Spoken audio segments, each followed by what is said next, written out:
Shalom saudara, bagaimana kabarnya? Saya berharap keadaan saudara dalam keadaan sehat. Nah, pada bulan ini kita masuk pada pembahasan tentang the name of the Lord, yaitu nama-nama Tuhan. Mungkin kita sering mendengar istilah yang ditempatkan kepada Tuhan, misalnya El Shaddai, El Roy, Jehovah Jireh, dan masih banyak lagi istilah yang ditempatkan kepada Tuhan.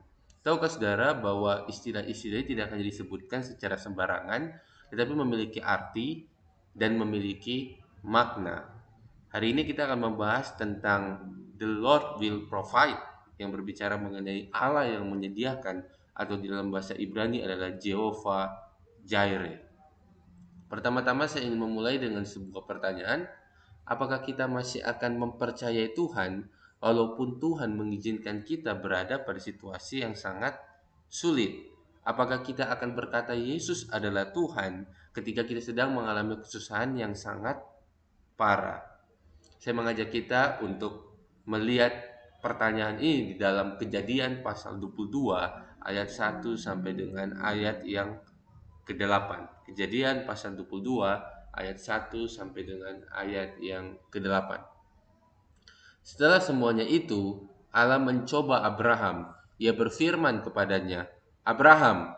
Lalu sautnya, "Ya Tuhan." Firman-Nya, "Ambillah anakmu yang tunggal itu, yang engkau kasihi, yakni Ishak. Pergilah ke tanah Moria dan persembahkanlah dia di sana sebagai korban bakaran pada salah satu gunung yang akan kukatakan kepadamu." Keesokan harinya pagi-pagi bangunlah Abraham. Ia memasang pelana keledainya dan memanggil dua orang bujangnya beserta Ishak, anaknya. Ia membelah juga kayu untuk korban bakaran itu. Lalu berangkatlah ia dan pergi ke tempat yang dikatakan Allah kepadanya.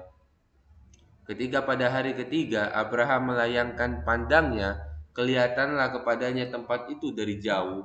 Kata Abraham kepada kedua bujangnya itu, "Tinggallah kamu di sini dengan keledai ini. Aku beserta anak ini akan pergi ke sana. Kami akan sembahyang, sesudah itu kami kembali kepadamu." Lalu Abraham mengambil kayu untuk korban bakaran itu dan memikulkannya ke atas bau Ishak anaknya, sedang di tangannya dibawanya api dan pisau. Demikianlah keduanya berjalan bersama-sama. Lalu berkatalah Ishak kepada Abraham ayahnya, "Bapa," saut Abraham.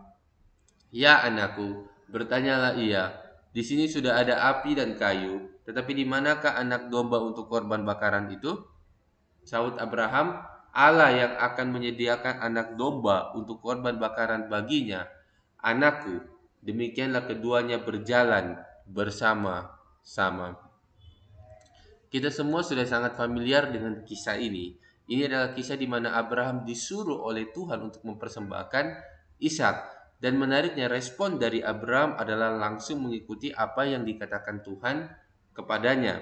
Abraham langsung membawa anak yang paling dikasihi dan begitu diinginkannya. Ya, dalam khotbah beberapa bulan yang lalu saya sempat menjelaskan kepada saudara-saudara sekalian bahwa pada zaman itu anak laki-laki itu adalah segalanya. Bahkan anak laki-laki itu melebihi harta, itu melebihi tata, melebihi kekuasaan, bahkan melebihi seks. Anak laki-laki begitu diinginkan pada zaman itu karena anak laki-laki adalah penerus pembawa nama dan itu adalah sebuah kebanggaan. Bahkan kalau kita melihat pada 12 suku Israel dari anak-anak Yakub, Yakub punya 13 anak, tetapi hanya 12 yang disebut sebagai 12 suku Israel. Itu berarti hanya laki-laki yang diakui namanya sebagai penerus dari Yakub. Ketika Abraham mendapatkan anak laki-laki dari istrinya yang sah, tentu saja sebagai manusia normal seharusnya dia tidak ingin anaknya tersakiti, apalagi dibunuh, bahkan dibunuh dengan tangannya sendiri. Bapak macam mana yang ingin anaknya dibunuh dengan tangannya sendiri? Jadi secara normal apa yang dilakukan Abraham ini adalah sesuatu yang sangat sulit untuk dilakukan, bahkan sesuatu yang sangat mustahil. Perintah Tuhan kepada Abraham ini adalah sesuatu yang sangat mustahil untuk dilakukan oleh Abraham. Sangat sulit bagi Abraham yang begitu menginginkan anak laki-laki itu melakukan pengorbanan ini. Tetapi anehnya kita melihat ada hal yang berbeda yang terjadi di dalam cerita ini, yaitu Abraham tanpa ragu itu melakukan apa yang diperintahkan Tuhan kepadanya. Bahkan kalau kita melihat pada ayat 10 berbunyi, sesudah itu Abraham mengulurkan tangannya lalu mengambil pisau untuk menyembelih anaknya. Abraham betul-betul melakukan sesuai dengan apa yang diperintahkan Tuhan. Abraham melakukannya tanpa ragu karena tidak dikatakan di dalam Alkitab bahwa dia ragu. Nah, kalau kita melihat pada kisah-kisah sebelumnya di mana Abraham ini sempat memiliki keraguan, yaitu Tuhan sudah berjanji kepadanya, oleh keturunanmu semua bangsa di bumi akan mendapat berkat.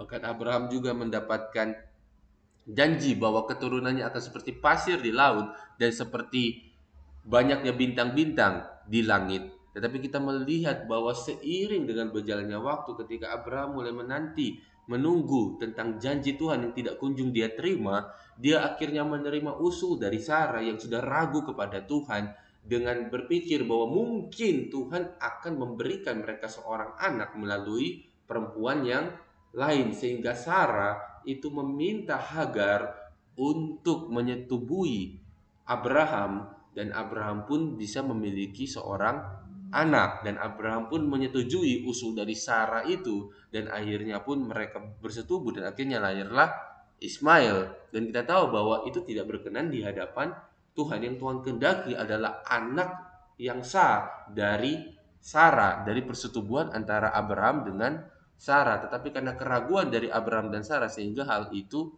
terjadi. Tapi kita melihat pada ayat 10 tadi yang sudah kita baca bahwa Abraham itu tidak ragu-ragu. Dia mengulurkan tangannya lalu mengambil pisau untuk menyembelih anaknya.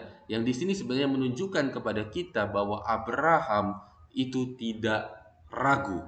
Bahkan kalau kita melihat pada ayat 11 sampai dengan 13, rupanya iman itu tidak berujung kepada kesedihan. Tetapi berserulah malaikat Tuhan dari langit kepadanya, "Abraham, Abraham," sautnya, "Ya Tuhan." Lalu ia berfirman, "Jangan bunuh anak itu dan jangan kau apa-apakan dia, sebab telah kuketahui sekarang bahwa engkau takut akan Allah dan engkau tidak segan-segan untuk menyerahkan anakmu yang tunggal kepadaku." Lalu Abraham menoleh dan melihat seekor domba jantan di belakangnya yang tanduknya tersangkut dalam belukar. Abraham mengambil domba itu lalu mengorbankannya sebagai korban bakaran pengganti anaknya. Mungkin kita bertanya, kenapa Abraham bisa melakukan hal tersebut? Apa yang diyakini oleh Abraham sehingga dia bisa melakukan hal tersebut? Nah, saya mengajak dari perjanjian lama kita pergi kepada perjanjian baru, yaitu di dalam Ibrani pasal 11 ayat 17 sampai dengan ayat ke-19. Karena iman, maka Abram tatkala ia dicobai mempersembahkan Ishak, ia yang telah menerima janji itu rela mempersembahkan anaknya yang tunggal. Walaupun kepadanya telah dikatakan keturunan yang berasal dari Ishak lah yang akan disebut keturunanmu. Perhatikan, karena ia berpikir bahwa Allah berkuasa membangkitkan orang-orang sekalipun dari antara orang mati. Dan dari sana ia seakan-akan telah menerimanya kembali.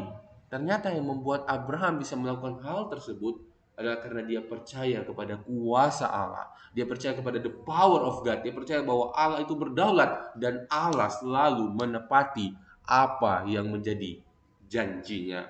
Dia percaya bahwa Allah sanggup membangkitkan anak yang dikasihinya walaupun sudah mati, tetapi Allah sanggup untuk menepati janjinya dengan membangkitkan anaknya kembali, dan dia pun menerima janji Tuhan.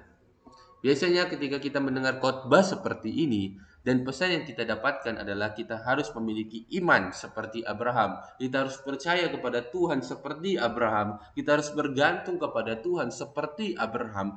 Bahkan Abraham disebut sebagai bapa orang beriman. Abraham dijuluki sebagai bapa orang beriman, seakan-akan menunjukkan bahwa Abraham memiliki iman yang lebih besar daripada iman orang lain.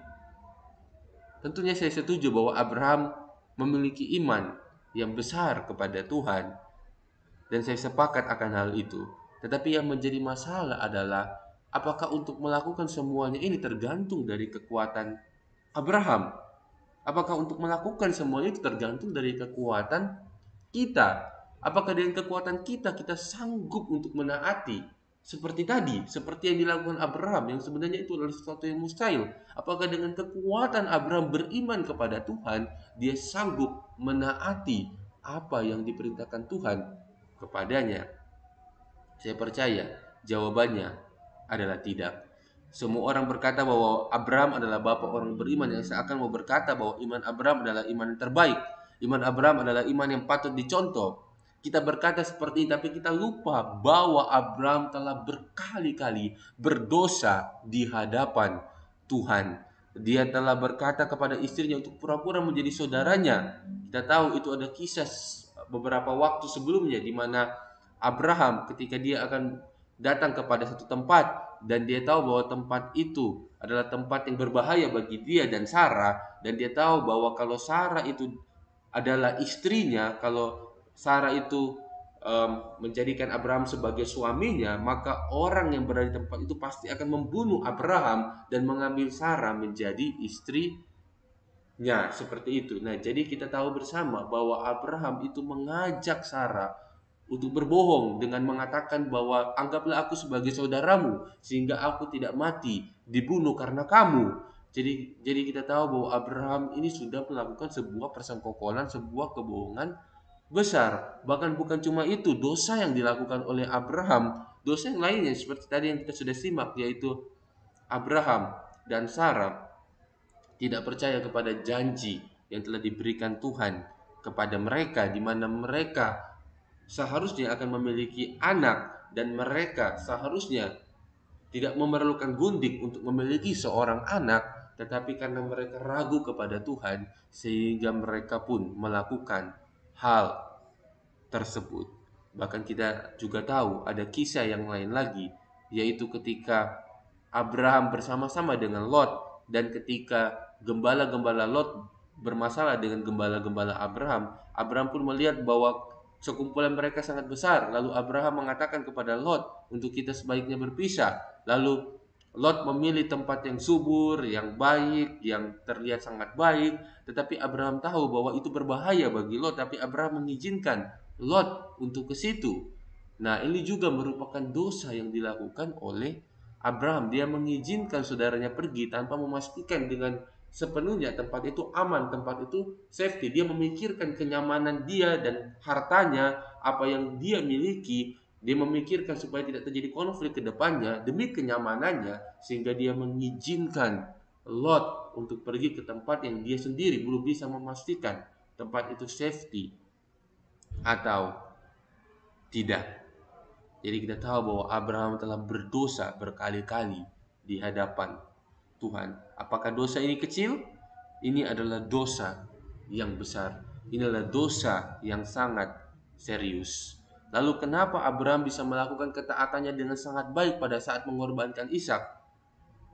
Jawabannya adalah karena Tuhan yang memampukan dia melakukan hal tersebut. Abraham bukan siapa-siapa tanpa Tuhan. Bahkan langkah ketaatan Abraham akan membuat dia kehilangan anaknya. Jika Tuhan tidak intervensi, jika Tuhan tidak menyediakan korban, dan jika Tuhan tidak memerintahkan untuk membiarkan Ishak dan biarkan korban ini yang dikorbankan, maka Ishak pasti saat itu mati. Jadi langkah ketaatan Abraham tidak akan menjadi berarti jikalau Tuhan tidak berkenan. Tokoh utama dalam kisah Abraham bukanlah Abraham, tetapi Tuhan. Tuhan begitu mengasihi Abraham sehingga Tuhan memproses dia dan membuat anaknya tetap hidup. Dan di sini saya ingin mengatakan bahwa anugerah Tuhan adalah sesuatu yang seringkali sangat sulit dipahami, tetapi selalu mendatangkan kebaikan. Anugerah Tuhan adalah sesuatu yang sangat sulit dipahami, tetapi selalu mendatangkan kebaikan. Dan kita tahu bahwa anugerah yang sempurna itu telah dinyatakan kepada kita melalui Kristus. Melalui Kristus kita menerima anugerah yang membuat kita diselamatkan bukan karena usaha kita, tetapi semata-mata anugerah Allah. Apa implikasi Injil dari pembelajaran kita pada siang hari ini? Karena Injil, Kita tahu dan percaya bahwa anugerah Allah adalah sesuatu yang tidak bisa diukur. Allah berhak memberikan anugerah kepada siapapun yang dikehendakinya. Karena Injil kita percaya bahwa Allah tidak akan membiarkan kita mengalami pencobaan yang melebihi kekuatan kita. Tidak ada satupun cobaan yang terjadi di luar kedaulatan Allah. Apa yang menjadi pertanyaan reflektif pada siang hari ini? Apakah Injil telah membuat kita meyakini anugerah Allah tidak dapat diukur di dalam kehidupan kita? Apakah Injil telah membuat kita yakin bahwa Allah tidak akan membiarkan kita mengalami pencobaan yang sangat serius, yang melebihi kekuatan kita? Bahkan Alkitab berkata, pencobaan-pencobaan yang kau alami tidak akan melebihi kekuatan kamu. Demikianlah pemberitaan firman Tuhan pada siang hari ini. Semoga kebenaran ini dapat menolong kita untuk memahami bahwa Allah kita adalah Allah yang menyediakan, dan dialah tokoh utama di dalam kisah Alkitab. Dialah tokoh utama dari iman Abraham dan iman siapapun juga. Amin.